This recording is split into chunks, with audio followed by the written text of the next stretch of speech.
This original WSRE presentation is made possible by viewers like you. Thank you.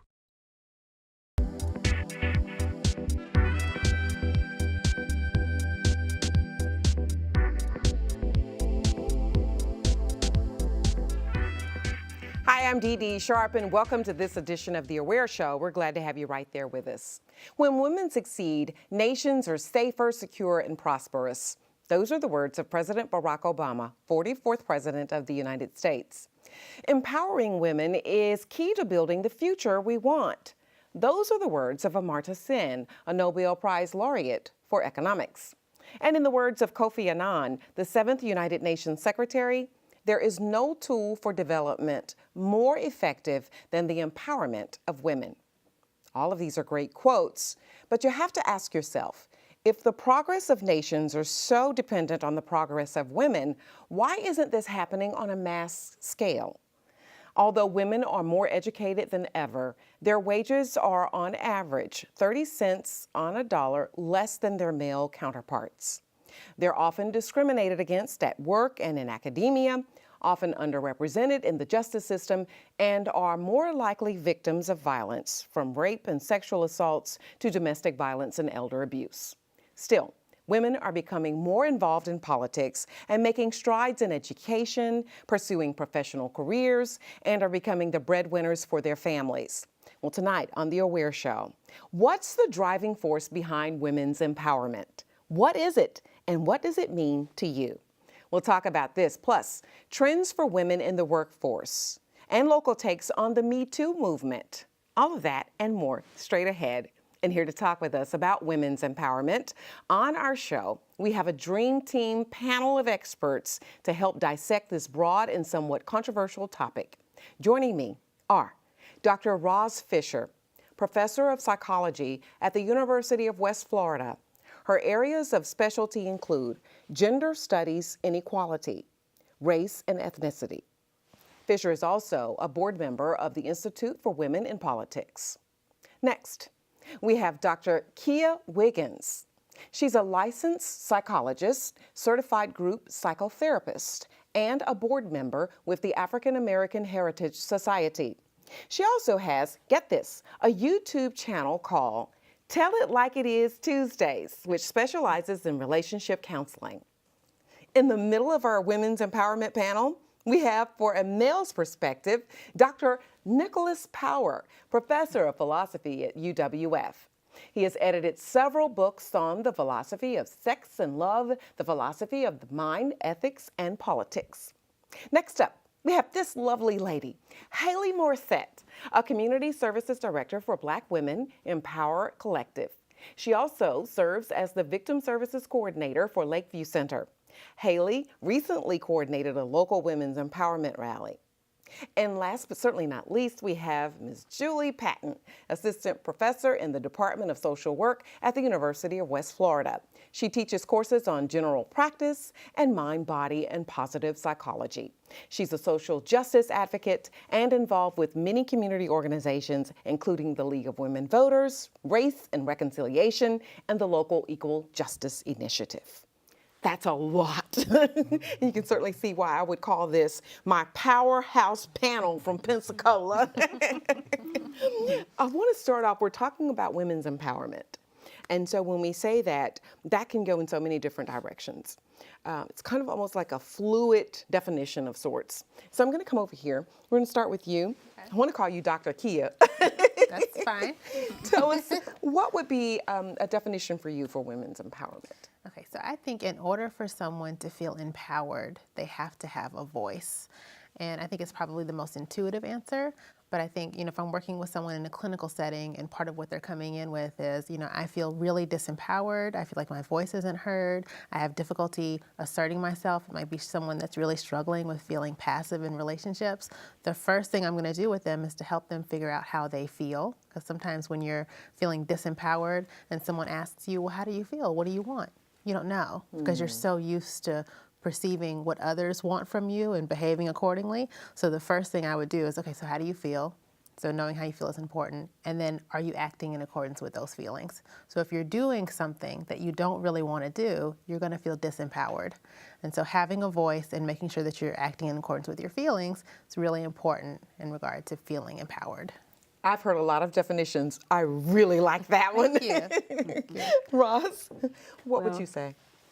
Mine probably focuses on equal access.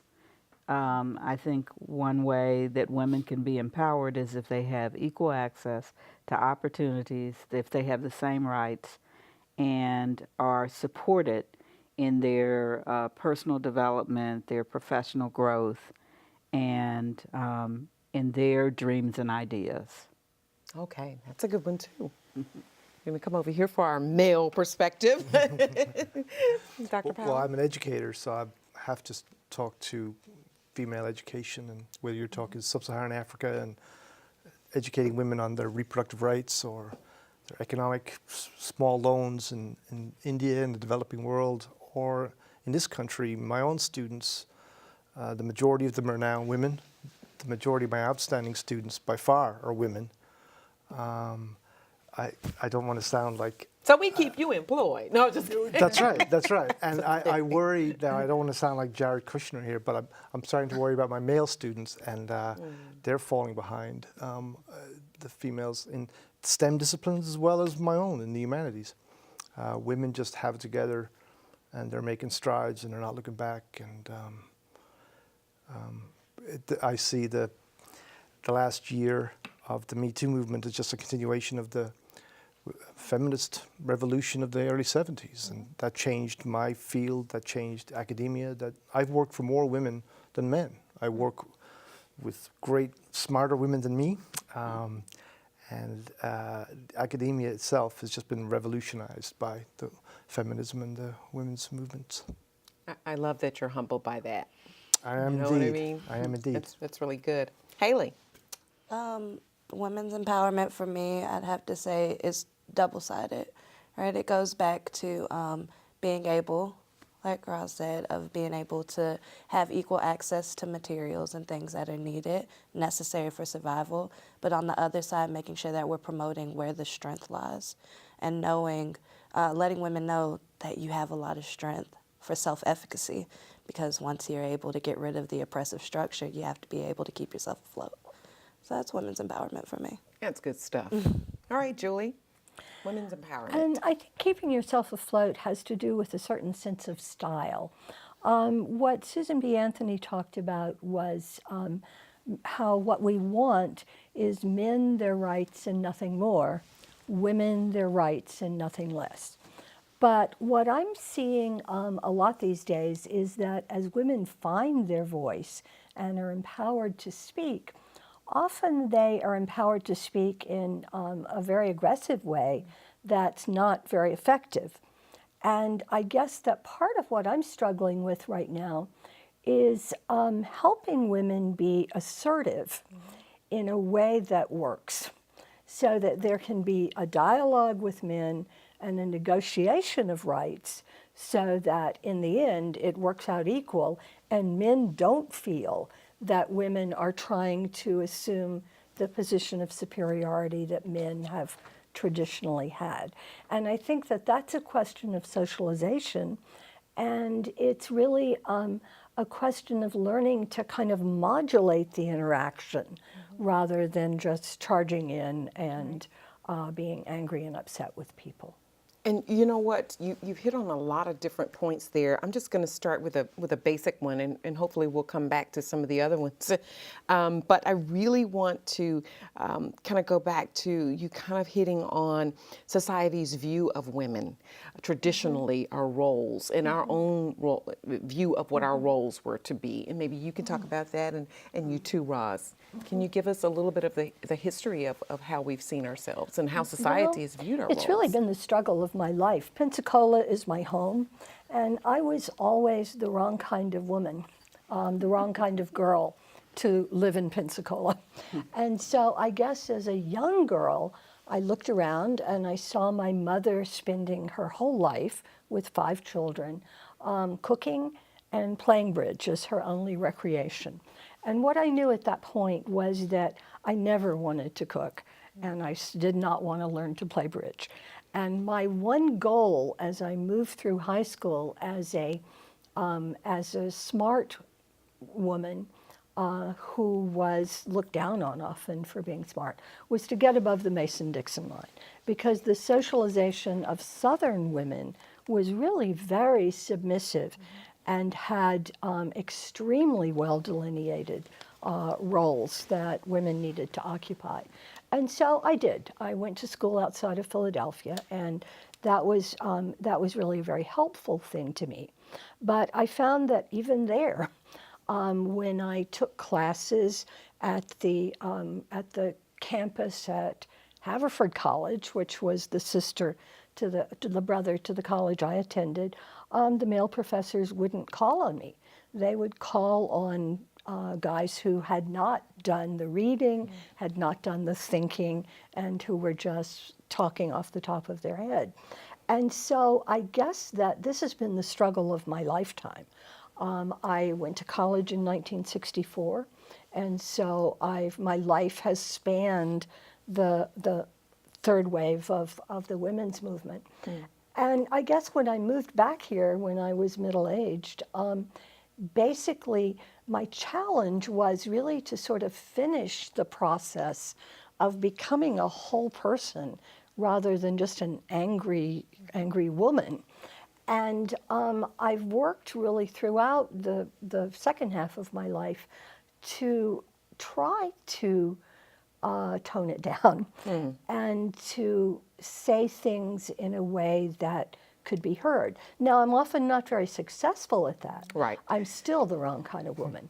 But that, I think, is the work, Okay. is not being seen in the way that Hillary Clinton was seen, as angry and strident. I want to come back and unpack the angry woman syndrome concept thingy. Absolutely. But for right now, I do want you to kind of piggyback off some of the comments that we just heard from Julie in terms of us looking at the traditional roles that women have been in society and have seen for themselves in their lives. Well, I think a big part of that has in its history the fact that women were once property. Yes. That we started out as the property of our fathers and then our husbands, and we couldn't own property. We were property, which meant that there were all these limitations on what was appropriate behavior for a woman, what a woman could and could not do, and where she could and could not go, and that kind of thing. And that lasted up until the 1800s, when feminists started fighting for women to be able to own property. But it really wasn't that changed things as much as it was later when we had World War II. And then suddenly women were needed in the workplace because the men were gone to war. And since these women were needed in the workplace, they did the work, and they had to get a little bit of freedom as a result of that. Well, when the men came back, they said to the women, the good citizen thing for you to do is to go home and have children, to go back to being a wife. Well, then there was another war, and then they had to, they had to go back to work again. And this time they said, we like this, and we're not going back home, And I think when you start off as property, and then you grow, to begin to actually have some rights. I mean, we still, up until the 1950s, couldn't have our own bank account, couldn't, in some places you still couldn't own property as a woman because you couldn't get a mortgage. And so there were still a lot of things women couldn't do. And so the roles that you were expected to play were very much socialized, but they were also institutionalized. So you didn't just think this is the way a woman should be. this was the only way a woman was allowed to be. And the women who were the wrong kind of women, you know, were seen as radicals. They were seen as oddities, and sometimes they were put in mental institutions and otherwise abused and treated like they were outsiders. And so those strident voices, you know, came at a cost. And those women made strides that they might not have even lived to see. Right. And so what women are doing now is, again, having to raise some strident voices, as well as the liberal feminist approach that you're talking about, where we negotiate and where we, you know, try to be nice girls at the same time that we are girls with voices who own property. And so now we've gone from that to angry. Right. And there's a place for that. I was just, you know, I didn't want to make it just seem like we're just the angry women, but I want to put that out there because sometimes that's the way we're seen, you know. And so can we just kind of, you can get in on that, Kia and any of you. Yeah. Can we just kind of unpack that, because I said we would. Just kind of go there, the angry woman. I think there is a place for that, because it is sometimes the angry woman who gets people to listen, to pay attention. And it is the angry woman that sometimes makes other women say, whoa, if she can say that, then maybe I could say that. You know, maybe I could take that on. And so there's a place for the liberal feminist approach, which is negotiation, recognizing we need to be each other's allies, both men and women, and everybody else, because there aren't just two genders. And then there's a place for the radical approach that says, we don't need to ask anybody for anything. We just need to get it. I Go agree. get it. I think that there's more than one way to do feminism, and that everybody's voice is incredibly important. And so, you know, it hurts to be oppressed. And so it makes sense that, you know, people that feel oppressed feel angry, and, you know, sometimes despondent, and sometimes you have learned helplessness, and you want nothing more than to get out of this situation that you're in. And so it can create a circumstance where you feel angry, but sometimes that anger motivates you to do something different to improve your situation or to improve the situation of your community. And so we need people like that, but we also need people that can come to the table and negotiate in a way that can be heard by the other side. And so maybe the angry woman wouldn't be the person that needs to be at that table, but certainly she has a place in the movement, just like the one that's, you know, has the ability to negotiate does. I really like how you put that together. Maybe a place in the personality. Yeah. Because I think that you need the capacity to be both the angry woman and the woman who can negotiate. Ideally. And the issue is becoming self-aware enough to realize which voice you need to use at which time. Okay.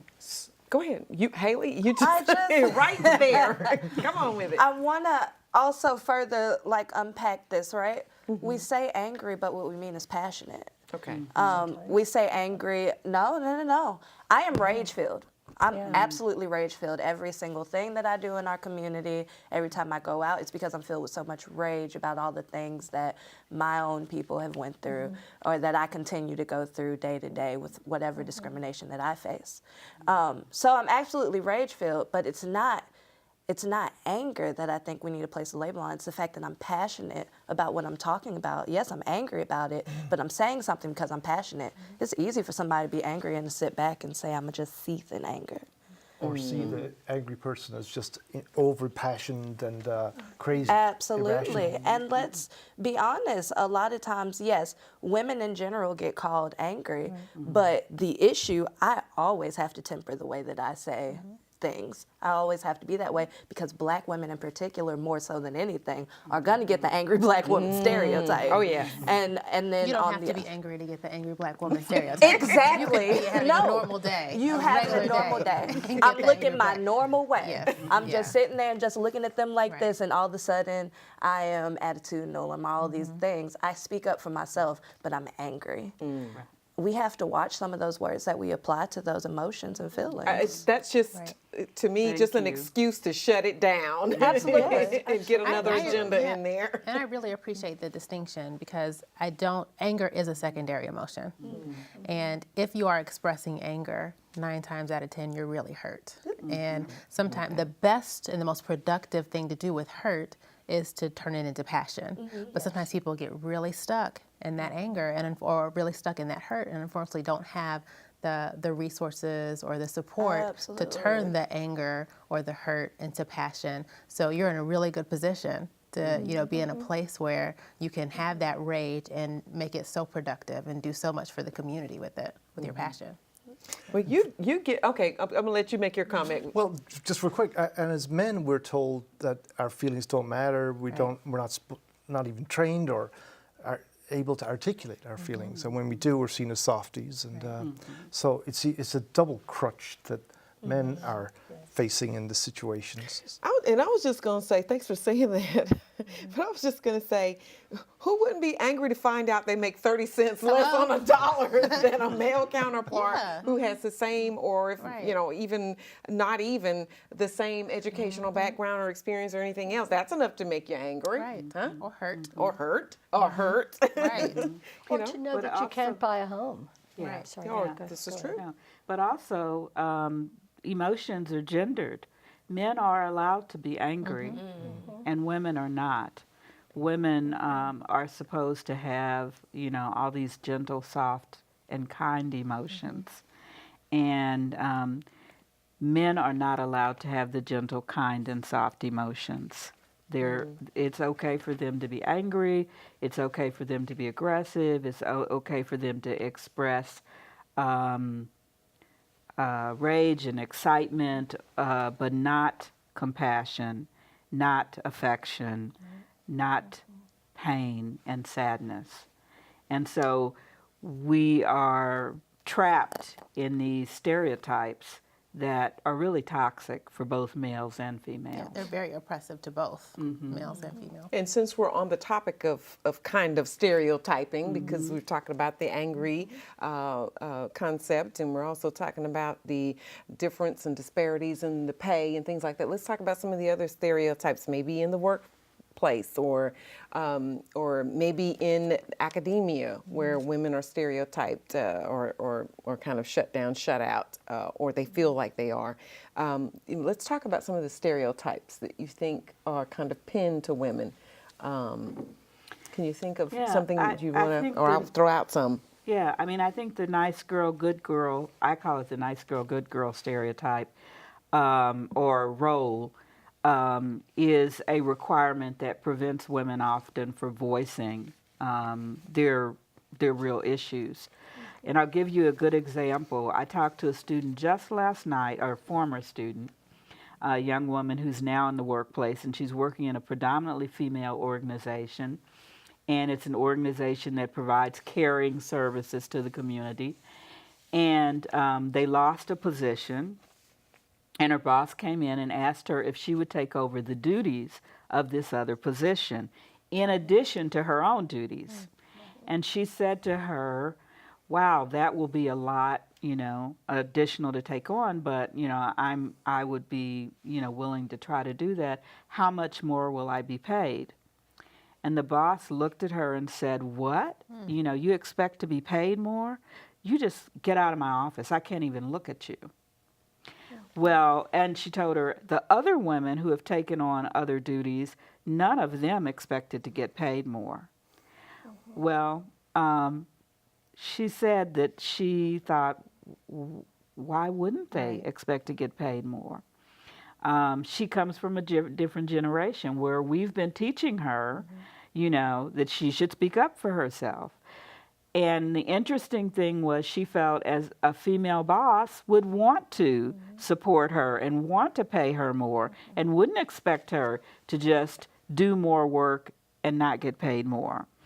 But that female boss comes from an older generation that was socialized the same way I was and many of us were, to think nice girl, good girl, you just help, you do as much as you can, you don't expect to get more, you don't deserve more, you know?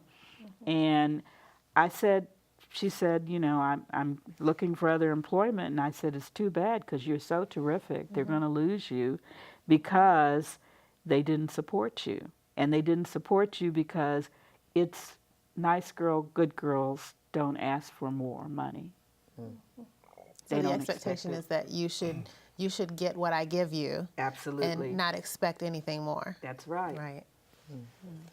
And the sexual double standard for men and women, going back a couple of generations especially, was really pronounced, and such rigid gender roles just inevitably had to lead to the Me Too movement, where women eventually just would not take this anymore.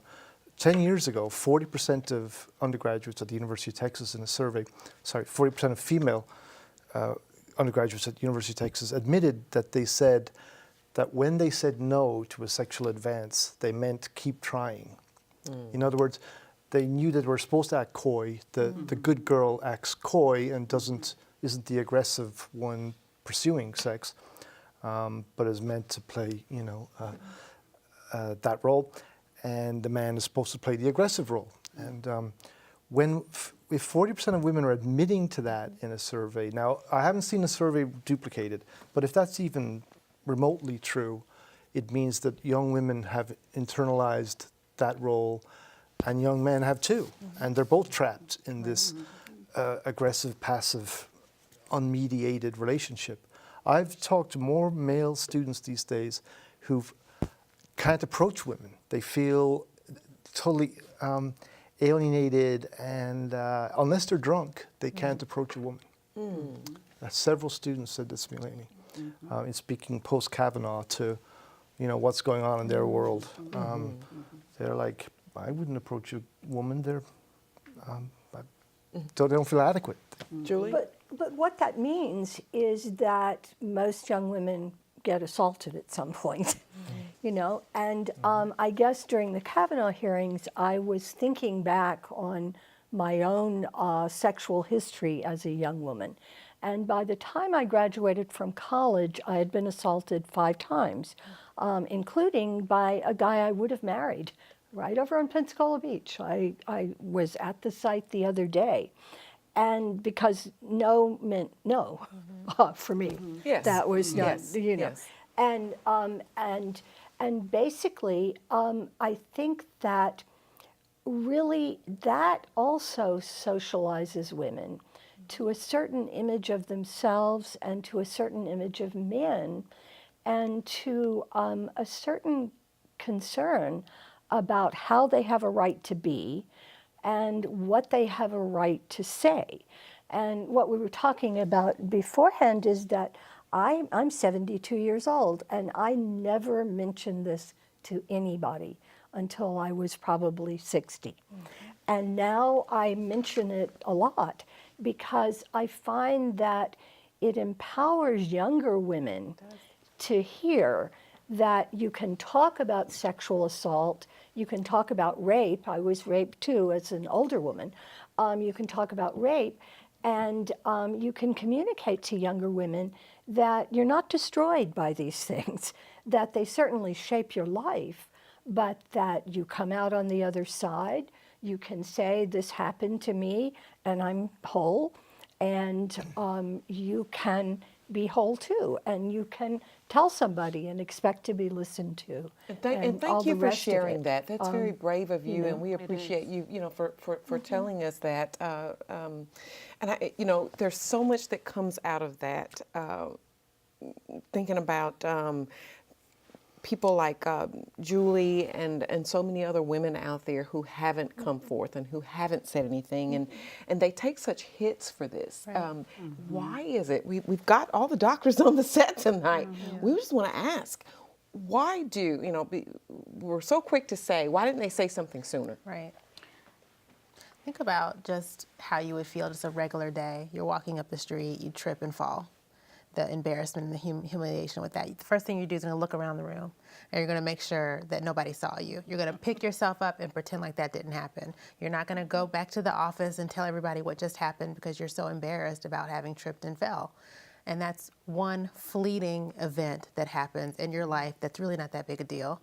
When you're assaulted, it is such a violation, and it's so shameful, and it's so embarrassing that the last thing you want to do is go broadcast that to anyone. And for fear, especially that you might be rejected or blamed for what happened to you. And if you think about the evolution of the human species, we've evolved to be a tribal species. The people that made it in terms of the evolution of the human species are the ones that had a tribe. And so being rejected is deeply, deeply painful. We're wired to need to connect with other people. And so having been assaulted, having had the fear of rejection and the shame and the embarrassment that comes along with that, you don't want to talk about it. You want to pretend like it didn't happen. You would love nothing more than to continue with your life the way that it was before you tripped and fell or before this thing happened to you. But like Julie was saying, the moment you share it and aren't rejected, are accepted, and realize that you're not alone, it really does heal that shame and embarrassment. So if you were to go back to the office and say, hey, I tripped and fell, I spilled my coffee all over myself, your embarrassment would slowly fade away because you're not keeping it a secret.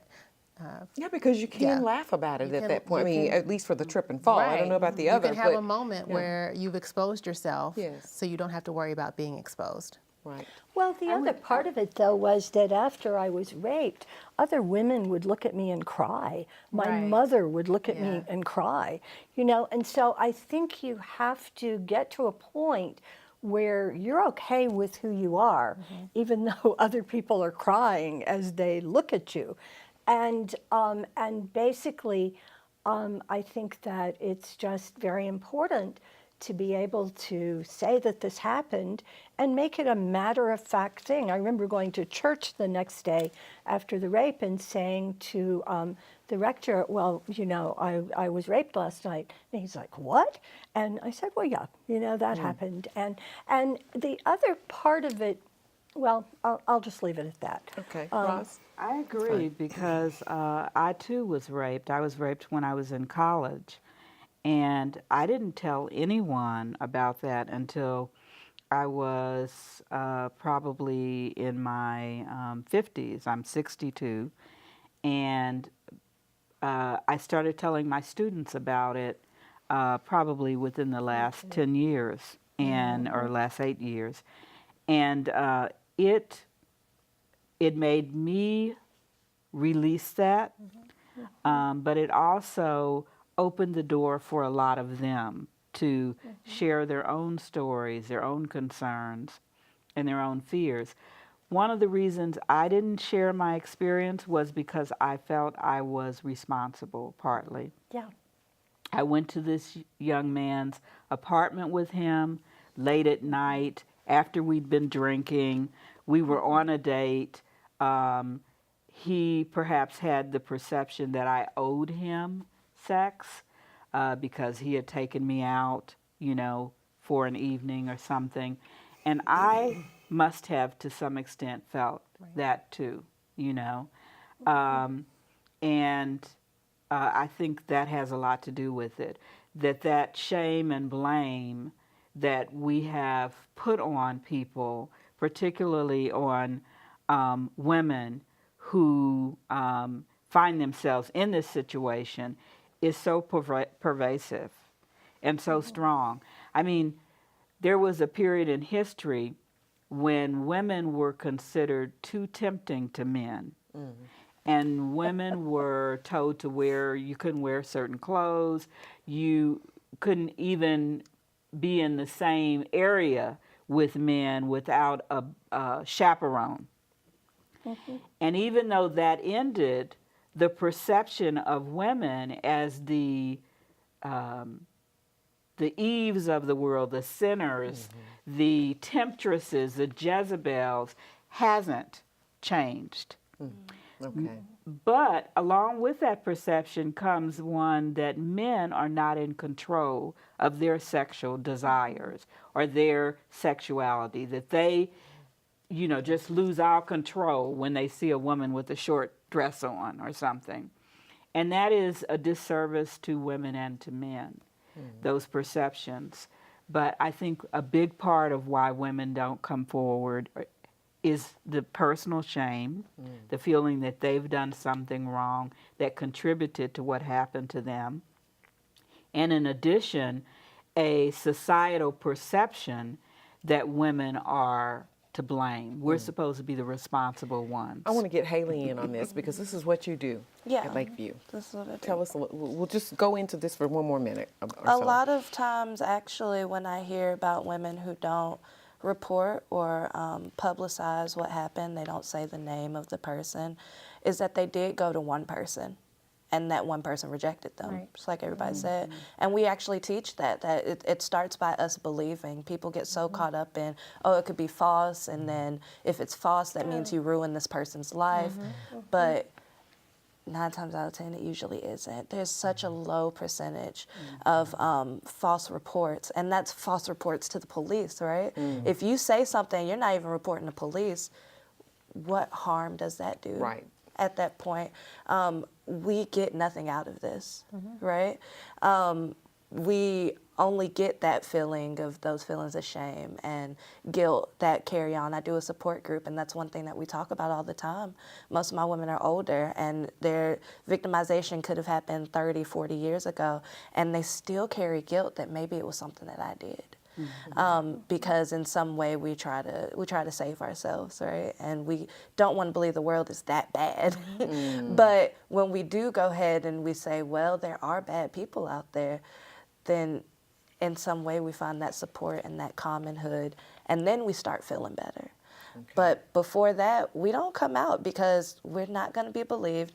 Or like Julie said, you got people crying, and you shouldn't have to take care of somebody else when it's you who's the person that got harmed. Right. Do you have anything else you want to say? Yeah, so I think that, it's twofold, just to summarize. I mean, you have the history of what it means to be a woman in America, but you also have the psyche of someone who has just been assaulted. And I think that that's important to consider as well. So there, like Haley kind of alluded to this, but there is something protective about self-blame, because it gives you a false sense of security that if this was my fault, then I can go on believing that the world is a safe place. And most of the time when women in particular are assaulted, it's by someone that they know. It's not a stranger, someone that's following them to the car in the middle of the night and attacking them. And that is such a blow to your psyche, to believe that somebody that you thought was a good person that you could trust would violate you in that way. That makes the world seem so unsafe, because if you can't trust a friend, how can you make new friends? How can you have a partner? How can you trust anybody? And so there's something really protective. It may seem ironic about blaming yourself and trying to find things that you may have done. Was it what I wear? Was it what I said? But and so sometimes it doesn't work to say it's not your fault for that reason. You can tell an assault survivor all you want to, it's not your fault. They still feel compelled to blame themselves. And I think that that's an important factor to consider. And so before we leave this, I just want to give you an opportunity, Dr. Kia, to give us some coping strategies or explain a little bit about what we should be, what you can look for and how to cope with that, because I don't want to leave a viewer right in there, even though it's good information. Yeah, I think you made a really good point. I think a lot of times survivors don't talk to people because they're too busy attempting to manage their feelings, and having to hold on to someone else's reaction and your reaction at the same time is too heavy. I think having someone who you can trust to talk to, going to utilizing the resources that are available to you, whether it be counseling or going to a supportive friend who will listen to you and you can trust. Talking about it is so key. Then also having other healthy coping mechanisms, because sometimes when you feel out of control, anxious, things like that, you can do things to manage anxiety that isn't healthy. So a coping mechanism doesn't have to be healthy. You can cut, you can drink, you can do things that are really unhealthy and can be attempting to cope. There's lots of research on meditation and the impact that it has on the amygdala, which is the emotional center of your brain. And so this is triggered sometimes when in people that have history of trauma, their amygdala becomes more reactive. It's called hypervigilance. They just become aware of everything that's happening in their environment. What researchers have found is if you have a regular meditation practice, 5 or 10 minutes a day, it makes your amygdala less reactive, meaning you have a greater sense of peace, you feel less anxious, you're less impulsive. And so I would encourage, talk about it with someone, a professional, if you have the ability to do that, and then try to find healthy ways to cope, like meditation. Thank you so much. You all, this was really good, and thank you for the discussion, Roz and Julie, for disclosing this horrid thing that happened to you, but that you're able to use it as survivors to empower women. And thank you so much for the clinical and helpful psychological background that can help someone in that situation. In kind of talking about the Me Too movement and some of those things, just want to throw a couple of names out there just to see where we go with it right quick. We only have a few minutes left in the show. Time flies when you're having fun. When we think about certain names, when we say Bill Cosby, what do we think? Sexual Quickly. assault. She said sexual assault. But what I think is how unfortunate it is that really the only prominent person who's been prosecuted so far and jailed is a black man. That makes me furious. Because really, I think what's so difficult about the whole area is the normality of it all. You know, it's pretty much normal for young women to be sexually assaulted. It's pretty much normal for black men to go to jail. It's pretty much normal for white men who've committed horrible atrocities and normal atrocities to end up on the Supreme Court. I wasn't going to say anything, but my next name was Matt Lauer. But I know you just threw out Brett Kavanaugh. So what do we think when we think Matt Lauer? I think of an abuse of power for both of them.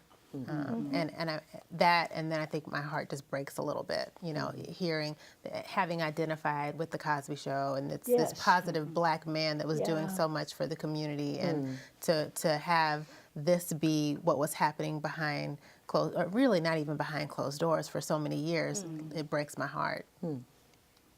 Anybody else? Anything? No? Okay. Trash. My bad. Fake news. No, I'm just saying. Louis C.K. used to be the funniest guy, and now it's such a shame that his talent is forever not just tarnished. Trashed, not tarnished, not colored, trash now. Well, and Garrison Keillor, that broke my heart. Right. You know, So we I all think have our... we all have our heroes, and Kevin I guess Spacey, that I was so disappointed because I loved him as an actor. Yeah.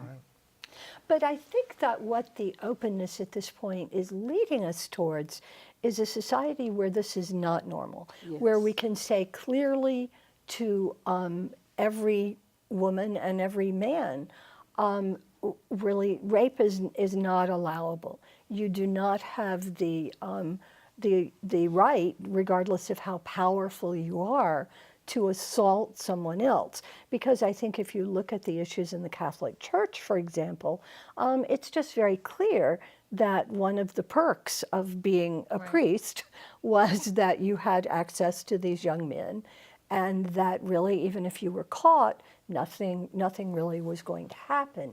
And that kind of normality is so damaging to everybody.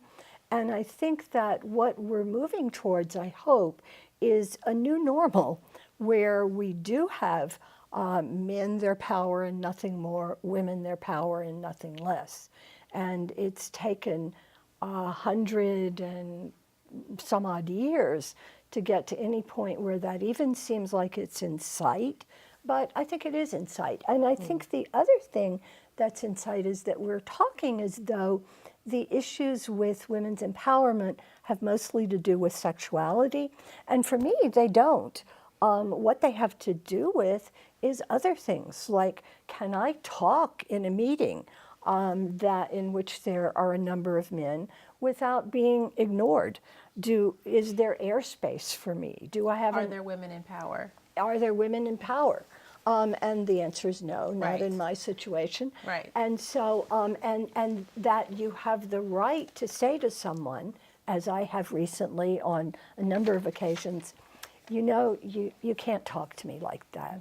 You can't talk to me.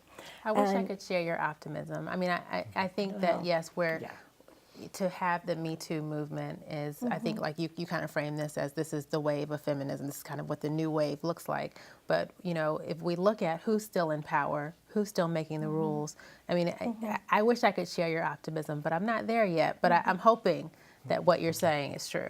Well, I'm there today. Right. I mean, and I think that hope is really the ability to visualize a different I get that. future. Yeah. And so it's not that I think, well, man, we're in there. Right. But I'll tell you, I'm really looking for these midterm elections. Okay. And that is going to mean a lot to me. Right. And there's going to be a lot of recovering I have to do if the midterm elections broadly are supportive of the president who's now in power. Julie, I love your organic, authentic, all the stuff over there. I mean, she just tells it like it is. Ross? I was going to say, yes, there will be some backlash, and there is already beginning to be as a result of the Me Too movement. I mean, when we hear the president say, well, I'm concerned that young men are going to, their lives are going to be ruined and they're not going, you know, I'm afraid for them because but he's not afraid for them because they could also be victims of rape. What about all those boys that were raped by, you know, priests and girls? But I think you have to understand rape culture has to be changed for everybody. Yes. Okay. You know, not it's all of us. So I got less than 10 minutes, and I've got about a page and a half of really good questions here I want to get to. I want to talk about, in our opening, we talked about trends that we're seeing with women. We're seeing more women in political offices. We're seeing more women in STEM, taking advantage of engineering and math, and just women just taking education so seriously that they're getting their professional education degrees and having their own businesses and practices as doctors and lawyers and that sort of thing. I don't want to just take over. I want you all to talk about it, but the trends that we're seeing with women empowerment. Haley? I am, a lot of what I see, of course, I'm also captain of the Northwest Florida part of Women's March Florida. So I'm seeing a lot of political hopefuls go forward, right? And women are going out and they're trying to get elected to these offices, but I'm also seeing a lot of women on the ground and grassroots. I'm seeing a lot of worker solidarity, and I want to see that they're not being left behind in this, right? And this whole movement of women moving forward and being able to take up these positions of power, how are we actually seeing equality? Are we seeing that those women that are workers like me, that are on the ground in the trenches, are we seeing that I'm also getting that equality that we're asking for, as well as those that are getting in the House and the Senate, all those places. So I am seeing it happen, and I'm seeing more and more women coming right behind me saying, let's march, and then what do we do after we march? And that's something I haven't heard in the first few years that I had started organizing. And that's really good, because you kind of just went over it right quick, but we got to go in there, zoom in, and focus on this march that you did recently in Pensacola. Absolutely magnificent. Talk to us a little bit about the point behind all of that. So I actually did a rally in conjunction with the March for Black Women that was held in D.C. And a lot of the focus was on making sure that what it is it's rooted in womanism. And womanism basically says that if we're not reaching those that are at the bottom of the oppression barrel, those that are Black, transgender, disabled women that are working or maybe not able to work, that if we're not working for them, we're not going to see the foot of oppression come off any of our necks. And that was really the main focus of that we're hearing from all of these different women. And then we're going forward. The Violence Against Women Act has expired. And there's no reason why in this climate right right now that has happened. And what we're trying to see is we're trying to go forward and make sure that we're coordinating and standing in solidarity, because we know that if we help those that are at the bottom, that we can see it trickle up instead of trying to see trickle down, because that hasn't been working. and so we're gonna see you running for office real soon. No, I'm just kidding. She said probably not. Well, what we will do is we will here at Aware say congratulations to you. We understand that you were the recipient of the Outstanding Advocate of the Year by the Florida Council Against Sexual Violence. This is a position that you will be able to hold this award for 2 years. So we just want to say congratulations. Keep doing what you're doing. You know what I mean? Thank you. All right, congratulations again. There's just so much places we can go right now, right quick. I'm just trying to which ones do I want to get in here? We mentioned in our open that women are becoming the breadwinners in the house. What's pushing that, and how are we seeing our society deal with it? Well, I want to say up front that I like men. I want to say this because, and I have married a couple. Not at the same time. Right. But I want to say that because the reality is that marriage hasn't been such a good deal for women. That women have been the caretakers, and they have been kind of, if they work, they come home and they're expected to do a second shift doing the domestic work. And a lot of women feel like that's not such a great deal anymore.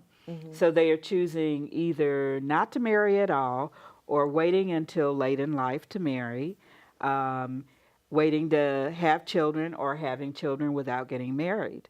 And so I think that has, a lot to do with what the change is. Okay. That marriage has just not been the best deal for women. I tell my students all the time, I mean, it's somewhat aspirational still, especially for Florida in our economy, but I tell our students that you're the first generation of women that will earn as much statistically as your partner, as your male or female. And that's never happened. In human history, that's never happened. But the downside of that, well, I'm not saying it's a causal link to it, but women are just as likely to file for divorce as men for the first time in history too. Right. So marriage is evolving. Let's put it that way. It's not what it used to be, for sure. While we're right here, okay, go. But there go is a possibility of a new kind of marriage, which is a partnership marriage, and more people that are being successful at marriage and are staying together are people that are partners, that are sharing both the work and the out of home work and the domestic responsibilities, that are respectful of each other's strengths and talents, and love each other in a committed way. So there is hope for that. Okay. Okay. So you kind of come back and kind of clean up a little bit. But just try to stay over here a little bit too with Nick, because as we get ready to wrap up the show, just want to, you are a son, you are a father of 2 daughters yourself, right, and a husband of a wife. So that puts you in the middle of women here on the set, but women in your life. Absolutely. And so right. when you see the atmosphere of what's going on, you say it's hurtful. It absolutely is, yeah. I don't want to see my daughters grow up in a distrustful and having to be guarded when they go out. My wife is in the military, and she's states away from me right now, and she was just accosted at a bar a few nights ago where a guy came up to her and propositioned her for sex, I don't want to live in this world either. I don't want my wife to be unsafe. I don't want my kids. My daughter graduated at FSU, and talk about rape culture. If you ask me, you're right. And she was very active, and because she was there when several notorious rape cases were going through the system there. So it touches everybody. Everybody's touched by this, and it has to change. It has to change. Gotcha. Thinking about the internet right now, quickly, a lot does change because of social media and the fact that you can tell so many people so quick, as opposed to back in the day when things may have happened to you and myself and Roz and this sort of thing. You didn't get that flow of information as quickly. So And there's not the same interest in privacy Right. as there used to be. That's so true. Yeah. So, it's kind of been a help, I guess, to get information out quickly, and so that can kind of get things contained and or riled up fairly quickly.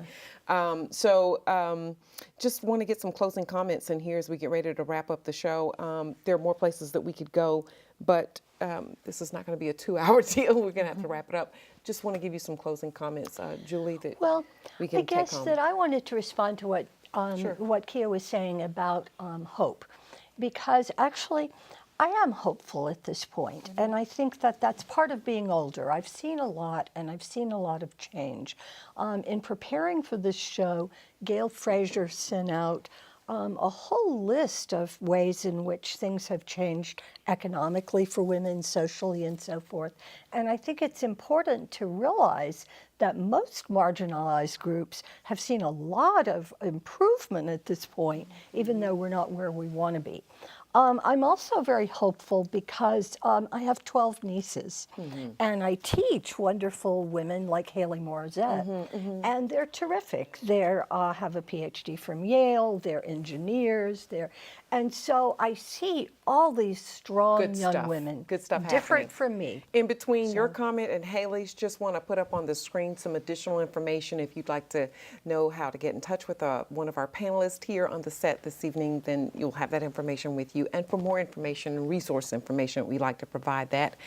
Haley, closing comment very quickly, less than a minute. I just think we can all be on the ground making the change, that it doesn't have to just be, it doesn't stop or start at voting. It stops and starts at mutual aid and making sure that we're out there, letting our other friends know about resources. If they say, I was sexually assaulted, you find that resource and you get them to that. That's how you help. That's how we make sure that we're there and we're in community with each other. That's how we get progress, even more so than what we already have had. I love it a lot. Nick? Thank you for having me, and I learned a lot from listening to you all, and men need to do a lot more listening, but tonight was a good start. In the green room mostly, and the green room was awesome. I love it a lot. Dr. Ross? I'd like to say, too, that if you're in a situation where you see that someone is being taken advantage of or had too much to drink or something is happening that's not right, don't just be a bystander. You can speak up and say, hey, I don't like what's going on here, or do you need some help, or intervene. Very good. And I think that will help a lot. Dr. Kia? Yeah, I just want to stress the importance of personal self-growth. So investing in yourself and making that just as important as whatever investments you place in your community, in your job, whatever that means to you. Self-care is incredibly important. Very good. Thanks. I love the fact that what I just love the fact that you don't see yourselves as victims, that you really saw yourselves as survivors, and we see you as winners, and we thank you all for being here today. That's all the time we have for now. We want to thank our guests for joining us, and as always, we thank you for being there too. Be sure to check us out on YouTube or at WSRE.org. Until the next time, I'm Dee Dee Sharp saying, stay informed and stay aware.